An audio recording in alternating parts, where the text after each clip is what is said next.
എല്ലാ കൂട്ടുകാർക്കും നമ്മുടെ പുതിയ വീഡിയോയിലേക്ക് സ്വാഗതം. ഇന്നത്തെ നമ്മുടെ വീഡിയോ നവരാത്രി സ്പെഷ്യൽ നെയ്പായസമാണ്. ഈ ഒരു നെയ്പായസം ഉണ്ടാക്കിയെടുക്കുന്നത് നമ്മുടെ വീട്ടിൽ നിത്യമുള്ള ചോറ് വയ്ക്കുന്ന അരി വെച്ചിട്ടാണ്. വളരെ സ്വാദാണ് ഈ ഒരു വിഭവം കഴിക്കാനായിട്ട്. ഈ ഒരു വിഭവത്തിന്റെ പ്രത്യേകത എന്താന്ന് വെച്ചാൽ നമ്മൾ ഇതിലേക്ക് നാളികേര പാലൊന്നും തന്നെ ചേർക്കുന്നില്ല. വളരെ എളുപ്പത്തിൽ ആർക്കും ഉണ്ടാക്കിയെടുക്കാൻ പറ്റുന്ന നല്ലൊരു പാചക രീതി കൂടിയാണ്. മിക്കപ്പോഴും അമ്പലങ്ങളിൽ നിന്ന് പ്രസാദമായി കിട്ടുന്ന ഈ ഒരു വിഭവം എങ്ങനെയാണ് നമ്മുടെ വീടുകളിൽ വളരെ സിമ്പിൾ ആയിട്ട് തന്നെ ഉണ്ടാക്കിയെടുക്കുന്നതെന്ന് നമ്മുടെ വീഡിയോയിൽ കൂടെ നമുക്ക് കണ്ടു നോക്കാം.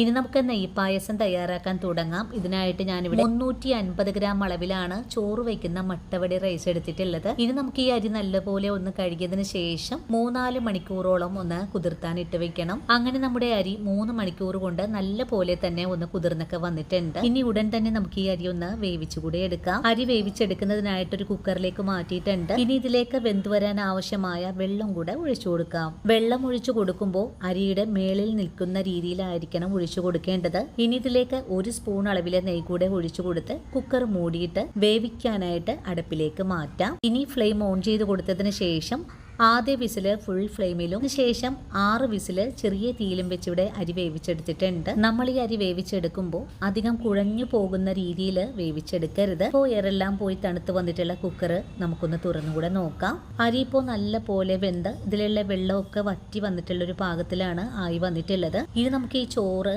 നല്ല പോലെ തന്നെ ഒന്ന് ഇളക്കി കൊടുക്കാം. അതിനുശേഷം കയ്യിൽ വെച്ച് തന്നെ നമുക്കൊന്ന് ഉടച്ചുകൂടെ കൊടുക്കണം. മുകളിൽ വേവാതെ ഉള്ള ചോറൊക്കെ ഇതുപോലെ ഉടച്ചു കൊടുക്കുമ്പോൾ നന്നായി തന്നെ ഒന്നുകൂടെ ഉടഞ്ഞു കിട്ടും. നല്ലോണം ഉടച്ചു കഴിഞ്ഞാൽ പിന്നെ നമുക്കിതൊന്ന് മാറ്റി വെക്കാം. അതിനുശേഷം മധുരത്തിന് ആവശ്യമായ 1/2 കിലോ ശർക്കര നമുക്കൊന്ന് ഉരുക്കാൻ വെച്ച് കൊടുക്കാം. ശർക്കര നല്ല പോലെ തന്നെ ഇപ്പോൾ തിളച്ചും തുടങ്ങിയിട്ടുണ്ട്. ഇനി നമുക്ക് ഈ ശർക്കര പാനി താഴേക്ക് ഇറക്കി വെച്ച് കൊടുക്കാം. അതിനുശേഷം വേവിച്ച് വെച്ചിരിക്കുന്ന ചോറ് ഒരു ഉരുളിയിലേക്ക് മാറ്റിയിട്ടുണ്ട്. ഇനി നമ്മൾ ഉരുക്കി വെച്ചിട്ടുള്ള ശർക്കര പാനി ഈ ഒരു ചോറിലേക്ക് ഒന്ന് ഒഴിച്ചു കൊടുക്കാം. ഒരു അരിപ്പയിലൂടെ അരിച്ച് വേണം ഒഴിച്ചു കൊടുക്കാനായിട്ട്, അല്ലെങ്കിൽ ശർക്കരയിൽ ധാരാളം കല്ലും മണ്ണൊക്കെ ഉള്ളതാണ്. ശർക്കര പാനി കൂടി ചേർത്ത് കൊടുത്തിട്ട് വീണ്ടും നല്ലോണം തന്നെ ഒന്ന് ഇളക്കി കൊടുക്കാം. ഈ ഒരു നെയ്പായസം തയ്യാറാക്കുമ്പോൾ ഇതിലേക്ക് ചേർക്കുന്ന മധുരത്തിന്റെ അളവ് വളരെ തന്നെ കൂടുതലാണ്. ഞാനിവിടെ വളരെ മധുരം കുറച്ചാണ് ചെയ്തെടുക്കുന്നത്. നിങ്ങൾ 250 ഗ്രാം അളവുള്ള കപ്പിലാണ് അരി എടുക്കുന്നതെങ്കിൽ 500 ഗ്രാം ശർക്കരയാണ് അതിലേക്ക് ആവശ്യമായിട്ടുള്ളതും. ഇപ്പോൾ തിളച്ചുകൊണ്ടിരിക്കുന്ന ഈ ഒരു നെയ്പായസത്തിലേക്ക് ആവശ്യത്തിനുള്ള നെയ്യ് ചേർത്ത് കൊടുക്കാം. ഞാനിപ്പോൾ 2 ടേബിൾ സ്പൂൺ അളവിൽ നെയ്യ് ഒഴിച്ചു കൊടുത്തിട്ടുണ്ട്. വീണ്ടും നല്ലോണം ഇളക്കി ഈ ഒരു ശർക്കര പാനിയെല്ലാം തന്നെയും നമ്മുടെ ഈ ഒരു ചോറിലേക്കൊന്ന് പിടിപ്പിച്ചെടുക്കണം. അതിനായിട്ട് ചെറിയ തീയിലിട്ട് കൊടുത്ത് വേണം നമുക്കിതൊന്ന് വറ്റിച്ചെടുക്കാനായിട്ടും. ശർക്കര പാനി കൂടുതൽ അളവിൽ ചേർക്കുമ്പോഴാണ്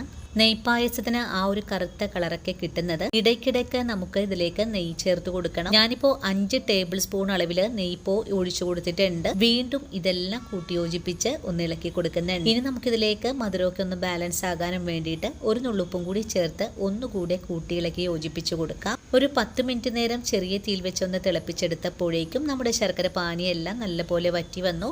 ആ ഒരു സമയത്ത് ഇതിലേക്ക് 1 സ്പൂൺ അളവിൽ ചുക്കും ഏലക്കയും കൂടി ചേർത്ത് പൊടിച്ച പൊടി ചേർത്ത് വീണ്ടും ഒന്നുകൂടി ഇളക്കി കൊടുക്കുവാണ്. ഇപ്പോൾ നമ്മുടെ നെയ്പായസം നല്ല കട്ടിയായിട്ടാണ് വന്നിട്ടുള്ളത്. ഇനി നമുക്ക് ഫ്ലെയിം അങ്ങ് ഓഫ് ചെയ്ത് കൊടുക്കാം. ഇനി നമുക്ക് ഈ നെയ്പായസത്തിലേക്ക് ചേർക്കാനായിട്ട് ഇതുപോലൊരു 1/2 മുറി നാളികേരം ഒന്ന് കട്ട് ചെയ്തെടുക്കാം. നാളികേരം കട്ട് ചെയ്തെടുത്ത് കഴിഞ്ഞാൽ ഒരു പാൻ അടുപ്പിലേക്ക് വെച്ച് കൊടുത്തിട്ട് പാനിലേക്ക് 2 സ്പൂൺ അളവിൽ നെയ്യ് കൂടെ ചേർത്ത് ഈ നല്ലോണം ചൂടായി വരുമ്പോഴേക്കും കട്ട് ചെയ്തെടുത്തിട്ടുള്ള നാളികേരക്കൊത്ത് ഇതിലേക്ക് ചേർത്ത് കൊടുക്കാം. ഇനി നല്ലോണം തന്നെ ഒന്ന് മൂപ്പിച്ചെടുക്കാം. നാളികേരക്കൊത്തിന്റെ കളറൊക്കെ ഒന്ന് ചേഞ്ചായി തുടങ്ങുന്ന സമയത്ത് നമുക്കിതിലേക്ക് 50 ഗ്രാം അളവില് കറുത്ത മുന്തിരി കൂടെ ചേർത്ത് കൊടുക്കണം. കറുത്ത മുന്തിരിയും കൂടി ചേർത്ത് വീണ്ടും നല്ലോണം തന്നെ ഒന്ന് ഇളക്കി കൊടുക്കാം. നാളികേരക്കൊത്തൊക്കെ നല്ല ഗോൾഡൻ കളറിലേക്ക് ആയി വരുന്ന സമയത്ത് ഫ്ലെയിം അങ്ങ് ഓഫ് ചെയ്ത് കൊടുക്കാം. അതിനുശേഷം തയ്യാറാക്കി വെച്ചിരിക്കുന്ന നെയ്പായസത്തിലേക്കാണ് ഈ ഒരു താളിപ്പ് ചേർത്ത് കൊടുക്കേണ്ടതും. അതിനുശേഷം ഇതെല്ലാം കൂട്ടി യോജിപ്പിച്ച് ഒന്ന് ഇളക്കിയും കൂടെ കൊടുത്തു കഴിഞ്ഞാൽ വളരെ സ്വാദിഷ്ടമായിട്ടുള്ള നെയ്പായസം ഇവിടെ റെഡിയായി.